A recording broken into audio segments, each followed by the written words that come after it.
我覺得會超搞笑啊！即係唔係講笑，我話啦，我可以我可以唔休息、唔飲水、唔唞氣，係咁狂爆發，直至到爆死你為止，係咪先？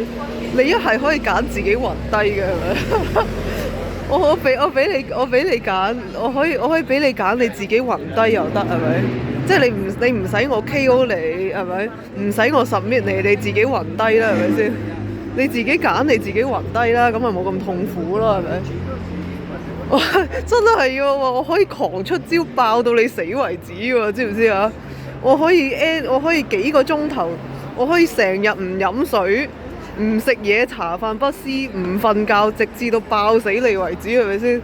我係咁狂出招，冇人救我咩㗎，係咪先？I can barrage you like I have a reputation already, you know。我係會追住你嚟打嘅話，就算你 pro 咁咪點啫，係咪先？你 pro 咁咪點咧？我硬過你，我衝過嚟你嗰度，我睇你點算係咪？都冇得點算咧。尤其係嗰啲女士，我話女士邊有得同我打啫？你唔好講笑啦，係咪？你真係唔好同我講笑啦！真係唔好同我講笑啦！